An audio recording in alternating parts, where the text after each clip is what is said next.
Welcome to HNEDU. Today I'm going to give some information about HTML.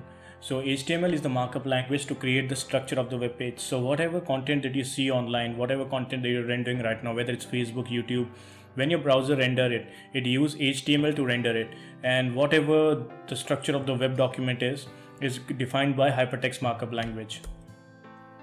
So now we can see that with the help of HTML we can create websites, we can create an amazing web experience, we can create UX design, so on and so forth.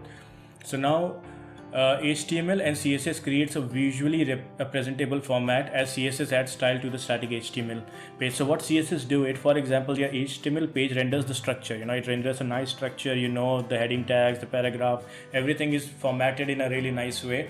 Then the CSS, what it do is it adds style to it. It makes it visually presentable, it makes it look visually appealing and aesthetically refined. As we all know, HTML is a hypertext markup language and it is supported by CSS and JavaScript. Plus there are so many front-end frameworks and back-end frameworks and technologies which is supported by HTML. So basically the structure of HTML is quite explanatory, it's not difficult at all. HTML leverages elements, so it can be the link element, it can be the formatting element, it can be the basic elements, it can be the media elements, so on and so forth. So the HTML element leverages elements and tags. For example, tags like your H1 tag, your P tag, your A tag, then you have break tag, you have line tag, so on and so forth, link tags.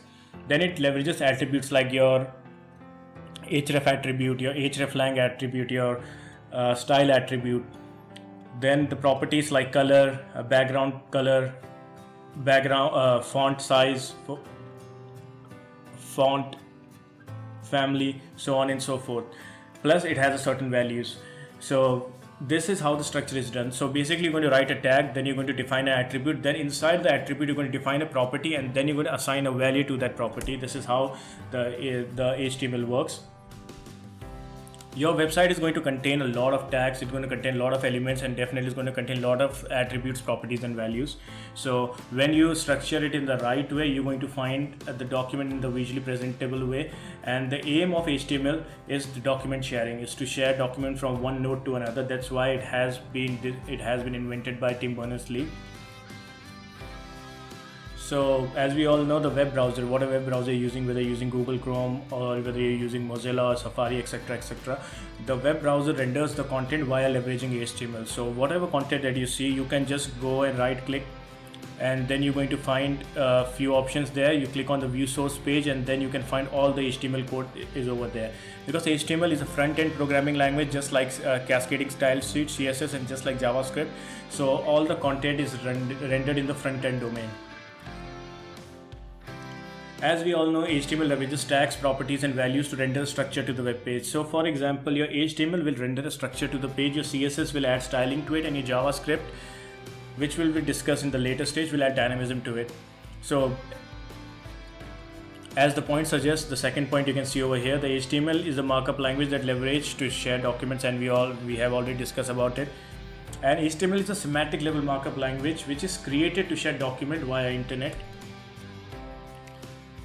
So what happens is, let's say you type a URL, what happens? So as soon as you type in the URL, the web browser sends in request to retrieve the information from the web server, or let's say to retrieve the HTML documents from the web server. And as soon as it receives the web document, it's going to render it out for you in front of your web browser. So this is a very simple way I explained it. It's not as simple as this. There are a lot of nodes involved in, there are a lot of concepts involved in it, which I will share progressively. But right now, just to keep it short and sweet, to keep it simple, to make the understanding better, I'm not sharing any of this information. When you're going to check out more of my videos, you will find all the content in a very progressive and nice manner and in a structured way, so that it's easy for you to conceive. If I start sharing all the information right now, it can be information overload. So now let's go into a little bit of the history. So physicist Tim Berners-Lee, the contractor at Stern, basically created a prototype called Enquire, which basically is leveraged by the CERN researchers to share documents. Later it took the form of HTML. You can see the different versions of HTML. HTML2 was launched in November 24, 1995, which is 2.0. and it was published as RFC 1866. Then the HTML3 was published in January 14, 1997. HTML 3.2 was published as a W3C recommendation. Then HTML4 December 18, 1997. HTML 4.0 was published as W3C recommendation. Then again in the latest version is HTML 5.2, this which was December 14, 2017 was published as W3C. So all the HTML that you're going to see right now is HTML5. So that's why you can Google it. You're going to find HTML5 lectures. You're going to find all the details, all the documentation about HTML5 because this is the latest version. So this is about HTML. I want to give a very brief overview about HTML so that the learners can understand a little bit about HTML, and they can understand what they're learning and what are the benefits of learning HTML.